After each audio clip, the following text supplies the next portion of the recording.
Madrid's Galacticos era in the beginning of the century can be a controversial topic. Was it a story of success in transforming a club into a global brand?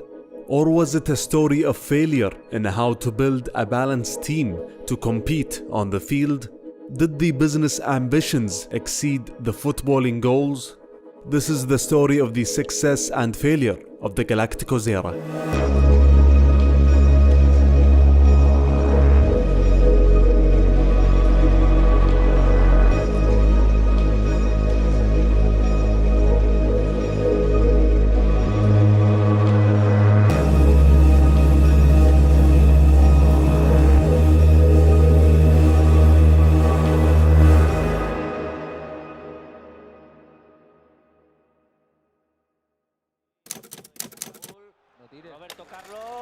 Roberto Carlos Mijatovic. ¡Gol! Ha marcado el Madrid. Ha marcado Mijatovic. Minuto 21. Ahí se va solo Raúl que se va a plantar ante Cañizares, galopado atravesando medio campo, Cañizares frente a él, Raúl que se va, le dribla y marca el tercero del Real Madrid. Sitúa ya un 3-0 imposible para el Valencia. After winning the Champions League twice in the last 3 years, Real Madrid President Lorenzo Sanz entered the upcoming presidential elections in the summer of 2000 brimming with confidence. But behind those triumphs, there were many underlying problems. The first being the debt problems which were accumulated in the last few years at that time and got to a high figure of 278 million euros. Also, the club was struggling to attract the fans in the stadium in the late 90s, as tickets were a hard sale and the Santiago Bernabeu was almost never filled, despite numerous discounts and other season ticket incentives. And because of that, one of the most richest men in Spain, Florentino Perez, saw an opening in the elections after losing in 1995 against Ramon Mendoza. His goals were clear: saving the club from the accumulated debts which may damage Madrid's ability to compete on the field. But his chances of winning were slim. That's why he made a historic promise to the socios. If I win the presidency, I'll bring Luis Figo from Barcelona. And if I fail in that, I'll pay the cost of all season tickets for the socios. That was Florentino's pitch, and the result? Perez won after getting over 55% of the votes, and Figo was presented days later, as a new era has begun for Real Madrid.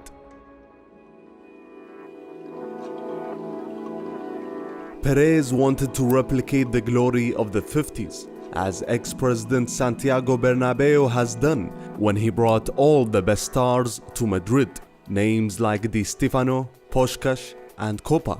And he started by bringing back Di Stefano as an honorary president. The business ambitions were evident from the beginning, as Figo became the first player in history who agrees on selling 50% of his image rights to the club.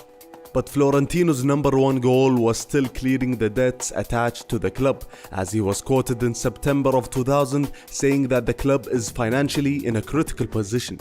That's why he focused on fixing this problem in the summer quickly. And the first step was selling fan favorite Fernando Redondo to Milan for 17 million euros, which sparked anger between the fans and even from his teammates. It's important to note that Redondo was a big supporter of ex-president Lorenzo Sanz and had a strong presence in the locker rooms as well. Nicolas Anelka was sold to Paris as well after a single and troublesome season. But these transfers were not enough to clear the accumulated debt, and Perez didn't want to take the stock market option to gather funds. That's why the operation will take some time. But on the footballing side, many reinforcements were made by the new sporting director Jorge Valdano, as transfers like Makelele and Solari were made in the summer. And led by Vicente Del Bosque, Madrid started the season exceptionally well, and Figo was one of the main catalysts for that. But quickly came a tough and early test for the Portuguese and Madrid, as Los Merengues went to the fiery Camp Nou after Figo's recent treason, as the culés see it. And the fans welcomed their former star with passionate anger.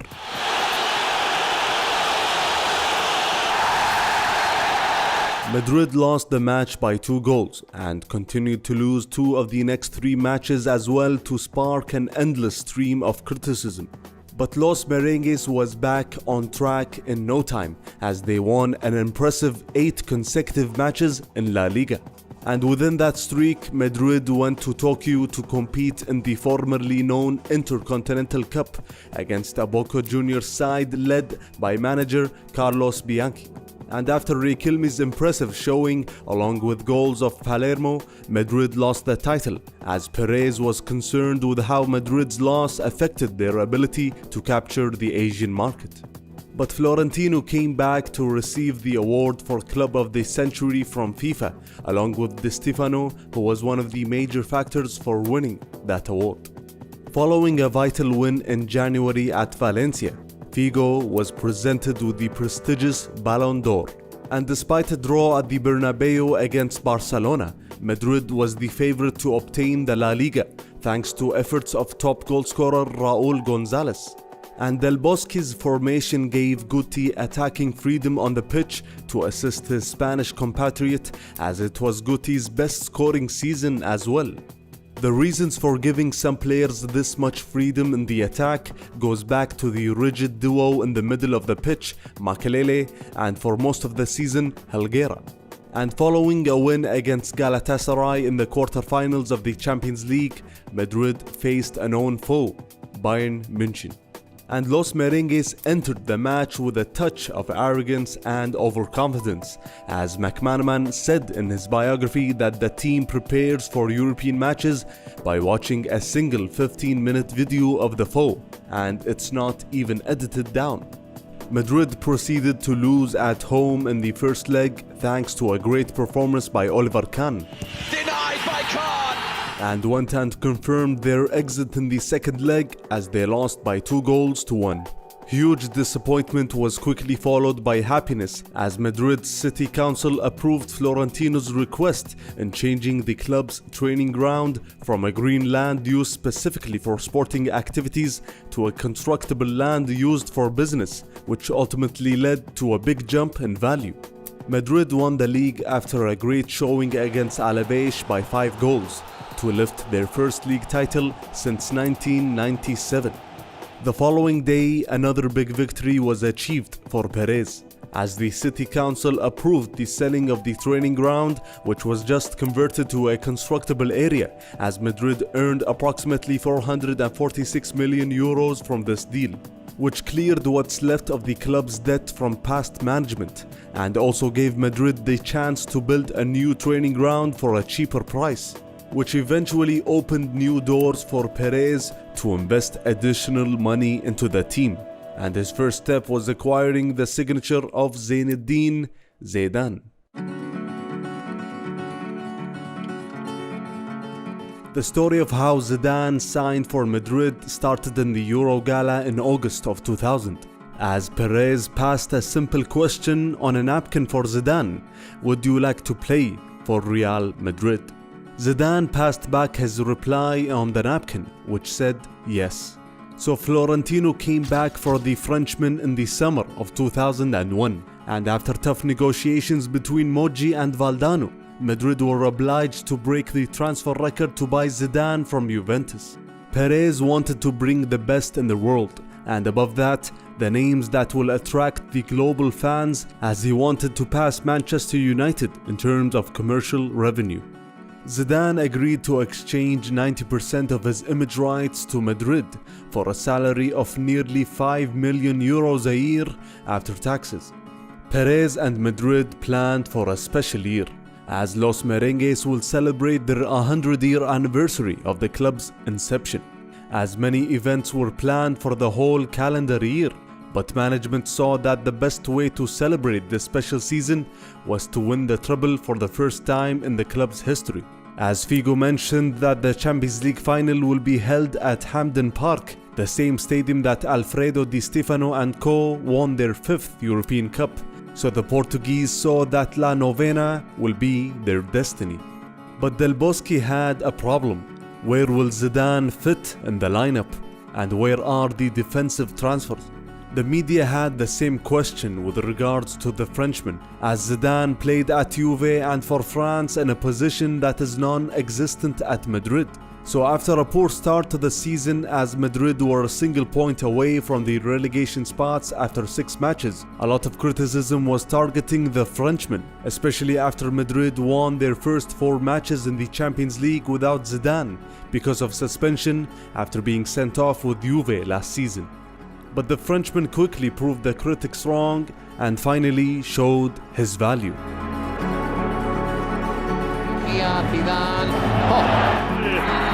Golazo de Zinedine Zidane en estos últimos. Julio César, la llegada de Zidane dentro del área, lo que ha hecho Zidane, impresionante lo que hace. Madrid were back on track after Del Bosque found the right lineup, as they snatched the lead in January after many important wins, and especially against Barcelona in the Santiago Bernabeu.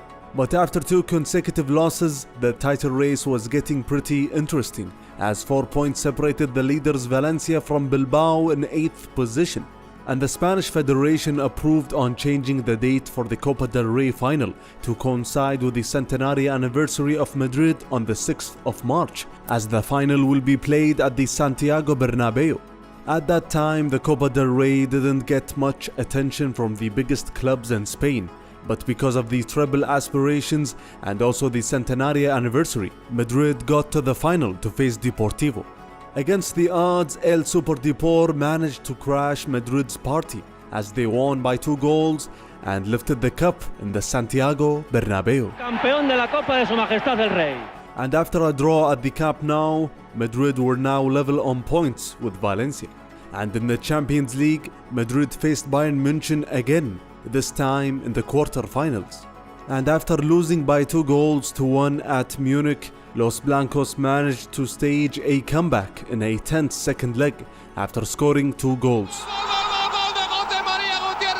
as they confirmed their 3rd consecutive semi-final berth, as Madrid faced a struggling Barca team and won relatively easily by 3-1 across 2 legs.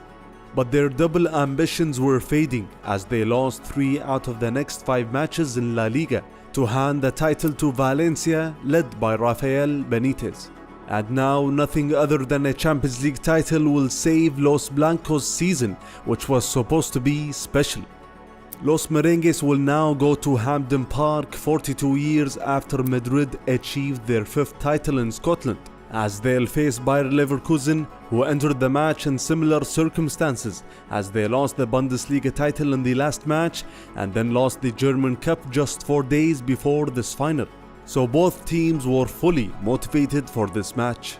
Raúl opened the scoring in the opening minutes, but Leverkusen quickly equalized with Losiu's header.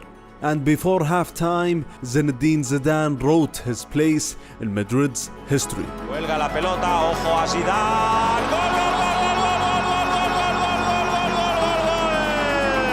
gol, gol, gol! After losing his place in the starting lineup at the back end of the season, Casillas was subbed in for the injured César and managed to make numerous important saves to ensure that La Nueva was achieved by Los Merengues.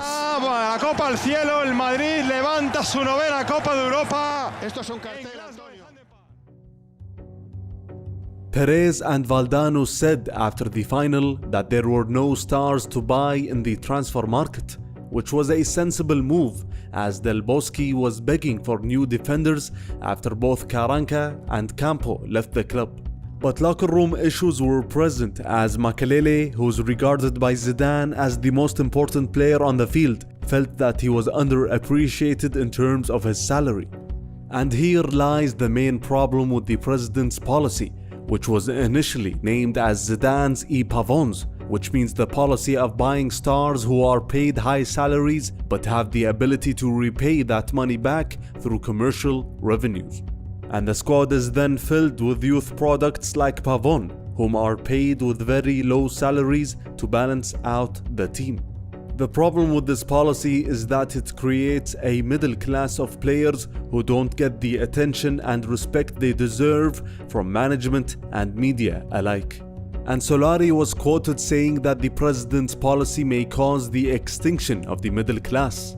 The other problem is the confidence that management shows to the youth products, but not every player will be on par with Raul, Guti and Casillas. But instead of buying defenders and closing the gaps within the team, Perez wanted Ronaldo to be the newest Galactico, especially after his return from injury and starring in the World Cup. And Ronaldo is rampant now. Madrid's interest in Ronaldo started at the end of the transfer market in August of 2002. And after many offers were turned down by Moratti, in came Joan Gaspar to avenge for what happened a couple of years ago with Figo's transfer.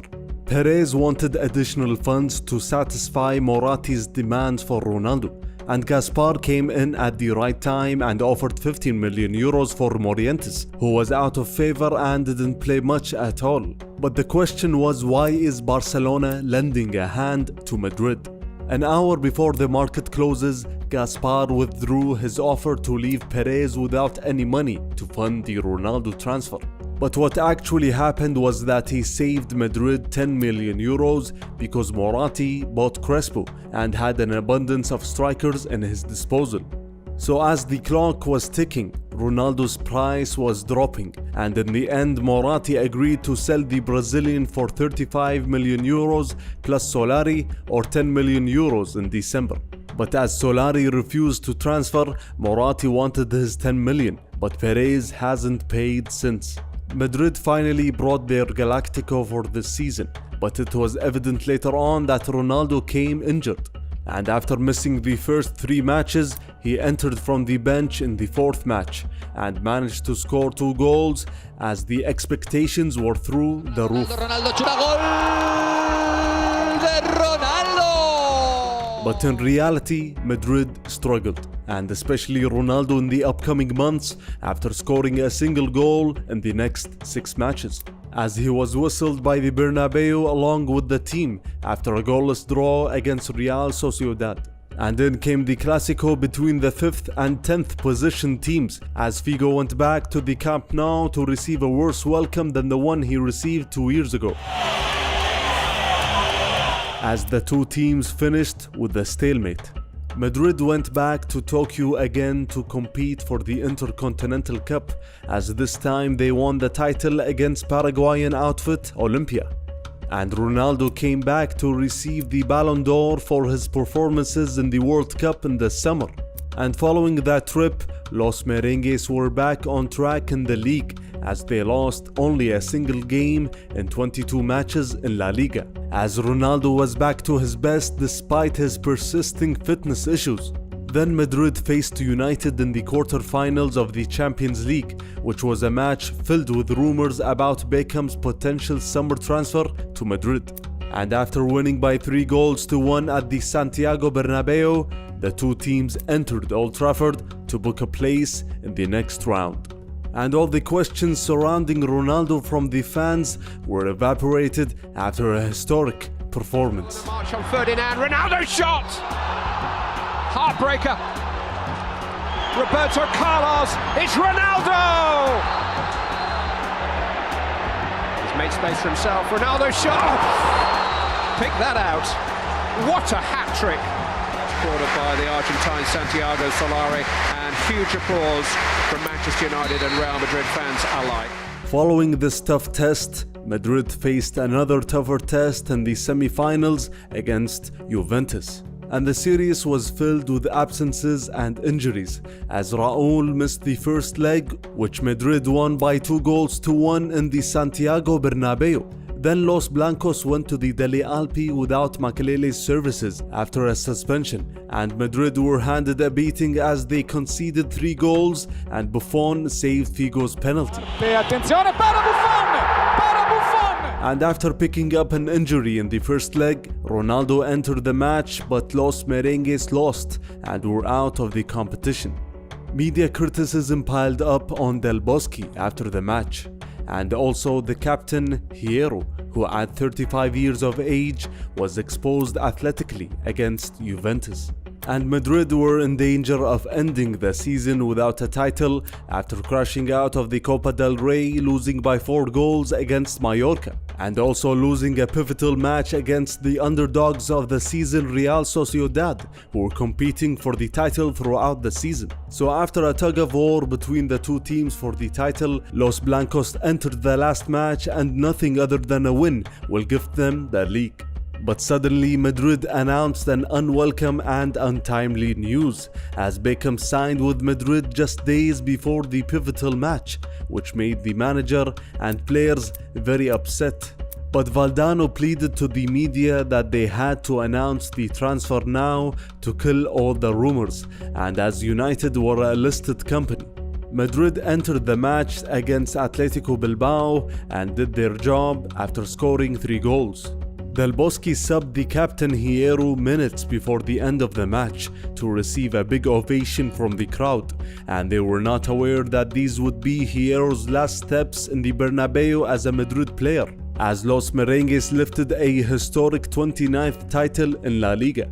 And McManaman mentioned in his biography that the after party was very tense, as there were many arguments initiated by Hierro and Raúl with management, especially as there were many rumors pointing to the decision of not extending Del Bosque's contract.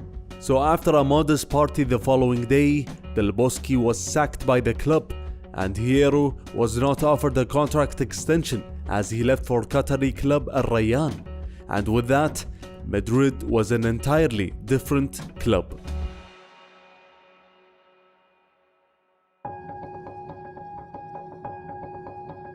Ex-assistant of Alex Ferguson, Carlos Queiroz, took over managing duties, as Perez justified this decision by saying he wanted a more tactically astute manager.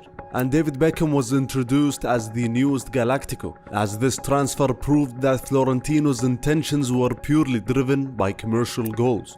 We all know Beckham is a special player with special qualities, but he shares the same position as Figo on the field and is considered a surplus to Madrid's needs in the lineup. The biggest evidence of the president's commercial and marketing intentions was the decision to discard one of the most important players in the lineup, Claude Makelele. Makelele was interviewed recently talking about his departure from Madrid, as he said after winning the league, Florentino promised him a new and improved extension. But after Beckham's transfer, Perez told him that there was no money left to hand him an extension. And Valdano told him in an aggressive manner that he's supposed to play for Madrid for free. And if he wanted to leave Los Blancos, he needs to get an offer of 15 million euros from another team. Makelele's importance to the team was underestimated. His absence from the crucial match against Juve and the loss that resulted from that was not enough to convince management. So in came Chelsea and bought the Frenchman for 20 million euros. Madrid also sent the frustrated Morientes to Monaco on loan, and they didn't reinforce the defense for the second season in a row after failing to secure either Gabriel Milito nor Ayala. So after a very busy pre-season for Madrid, as they visited numerous East Asian countries on tour, the team came back exhausted. But Los Merengues started the season well, and after many wins, they finally won in December against Barca, which was their first league win at the Camp Nou since 1983, as they distanced themselves by 13 points from the Blaugrana. And despite playing numerous youth products in defense because of injuries, Madrid kept the momentum going, as Casillas was a big factor in that. Going into the end of February, Madrid was still in the lead with a comforting gap, but this was the beginning of their historic slump. Starting with their match in the Copa del Rey final against Real Zaragoza, as Madrid lost after extra time. And after beating the ever-present Bavarian club and getting to the quarter-finals, Madrid faced Monaco. And following a 4-2 win for Madrid in the first leg at the Santiago Bernabeu, Los Blancos went to the Stade de Louis with huge confidence. And their confidence grew after Raúl scored in the first half. And now Monaco had to score 3 goals to advance.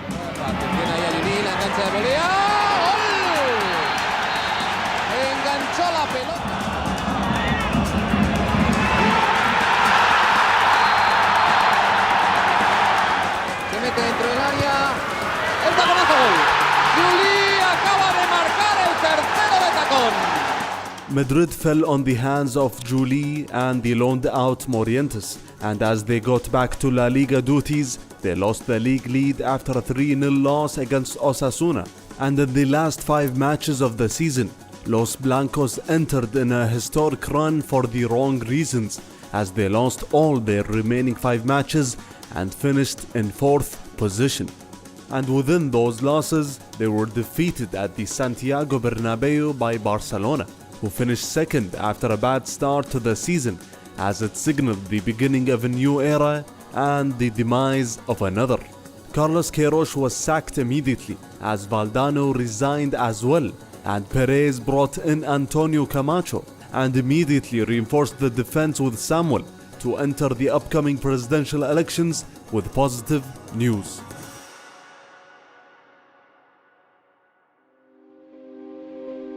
Florentino Perez won the elections again with the landslide advantage in terms of votes and vowed to reinforce the team again. After Samuel's transfer, the team was rumored to be interested in Emerson, Totti and Vieira, especially as Conceição and Cambiaso were sold and the defensive midfield position was getting thin. And Los Merengues owned 50% of Ito's contract, who was blossoming into a star at Mallorca. But new manager Camacho couldn't see how he would play as a starter, as Madrid agreed to sell him to Barcelona after long and tense negotiations for 27 million euros. Los Merengues looked for transfers in England again, as they bought Michael Owen and Jonathan Woodgate, who was regarded as one of the best defenders in the Premier League. And Camacho was strict and liked to see discipline on the field, and he quickly figured out the problem with Madrid, but the solution to that problem could signal the end of his time at the capital. That's why after losing against Espanyol in only the 3rd match in the league, and the match that saw some members of the Galacticos like Beckham and Raul on the bench, Antonio Camacho resigned and was quoted saying that his work is not being reflected on the field and he can't get the most out of the team. Since the times of Del Bosque, there were many hints from Perez. If you don't play the stars on the field, you'll face big problems with the president. And newly appointed manager Ramon knew that well, as he wanted to play by the unwritten rules. But the team lacked balance on the field. They compete without a true defensive-minded midfielder and with many attacking outlets. Here is Madrid's lineup against Barcelona at the Camp Nou. The duo of Beckham and Guti in a more defensive role is never the best solution, as Madrid lost by 3 goals thanks to Ronaldinho and Ito's performances, and Perez tried to fix the issue by bringing in Arrigo Sacchi as a football director, and immediately after taking the job, Madrid lost at home against Sevilla, and Ramon was fired on the spot as Perez offered the job to Sacchi. The Italian refused immediately, as he knew that Perez would interfere with the lineup, and Sacchi was recently quoted in an interview saying that if an airplane crashed in Colombia, Perez would blame the manager. Los Blancos brought their 3rd manager of the season, the Brazilian Luxemburgo, who had a great relationship with the Brazilians on the team as he coached the Brazilian national team in the past. And Sacchi brought in Gravesen to fill the defensive midfield spot and bring balance to the team, as Los Merengues entered a winning streak which was extended to 7 matches. But they exited early in both the Copa del Rey and Champions League after extra time against Juve. But the team achieved a big 4-2 win in the Clásico against Barcelona. However, the Blaugrana still maintained a comfortable gap in the La Liga. And this was the match that signaled the beginning of Figo's rift with the Brazilian manager after being subbed in for the last 8 minutes. And the Portuguese didn't start once in the last 7 matches of the season, which opened the door to many rumors on his departure from the club, as Madrid ended another season without a title and in 2nd place behind champions Barcelona.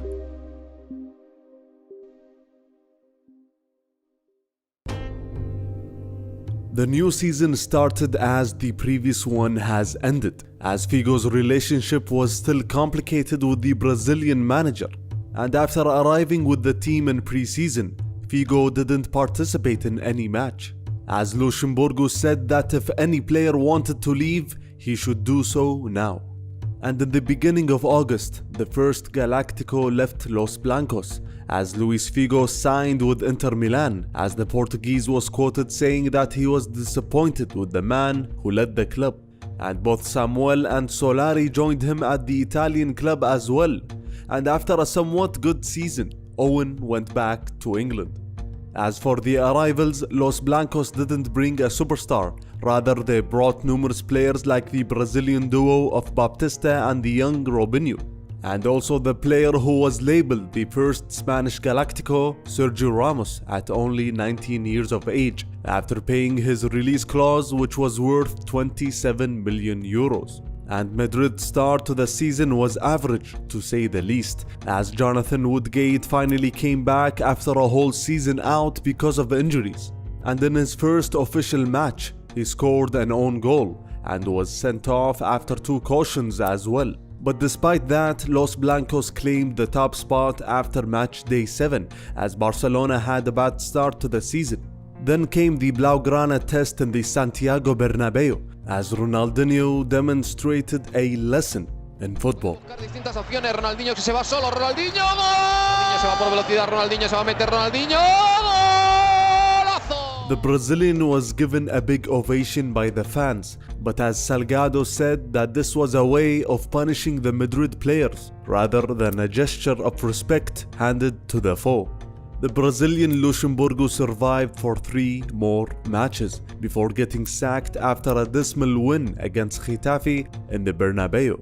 Juan Caro came in as caretaker manager until the end of the season, as Saki left as well after being unsatisfied by the work being done, as Benito Floro came back to his position again.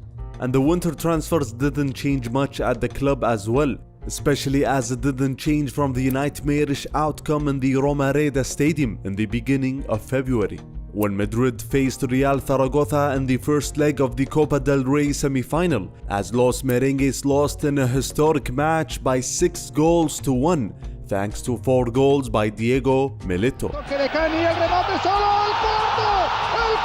And in the same month, in the round of 16 of the Champions League, Madrid faced a tough test against Arsenal. And before the match, Ronaldo had given some interesting quotes, as he criticized his own fans and said that the Bernabeu never showed him any love since he came to the club. And the quotes came in at a bad time before the important match, as Madrid lost by 1 goal thanks to Henry. And the captain Raul criticized his Brazilian teammate, as he said that he was being selfish and thought more about himself than the team. So when another loss came after 5 days in the league against Mallorca, which extended the gap from the leader Barcelona to 10 points, in came some shocking news, as Perez resigned from his position, and in the press conference was quoted saying that he may have spoiled the players too much, which made them confused. Another interesting thing after the resignation was the manager Caro's quotes, when he said that from now on he'll use players and not only names. But after failing to come back against Zaragoza in the return leg and crashing out of the Champions League, Madrid drew 6 out of 7 matches in La Liga, to kill all their hopes of claiming any title for the season. And after scoring his 100th goal for Los Blancos, Ronaldo was injured for the 5th time in the season, which could act as a summary for his career.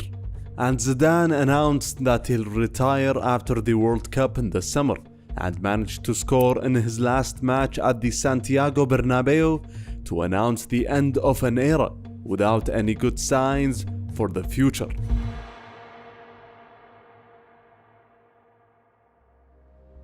While titles have been absent in the last 3 years, and many managers and directors have been recycled, Florentino Perez succeeded in his initial plan, which is to turn Real Madrid into a commercial and profitable machine.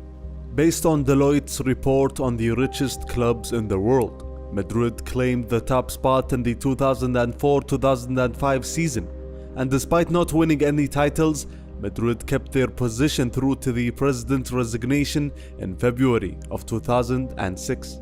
And he did that by shifting and changing the revenue composition of the club, as in 2001, the biggest share of revenue at the club was from broadcasting contracts with 42%. But all of that shifted in 2006, as Madrid had its biggest share of revenues coming from commercial activities at 43%, which was mainly because of the Galacticos policy, which is a big factor in attracting global fans. That's why when we determine the success and failure of this era, opinions may differ. It's true that Perez resigned and lost the players and the fans, but he laid the blueprints for Los Blancos and maintained the financial health of the club for an extended period, as he comes back in the following years with a new perspective, acknowledging his mistakes so that he succeeds again. Ojo el córner, ahora lo mete directo, ahí está Madrid, el remate.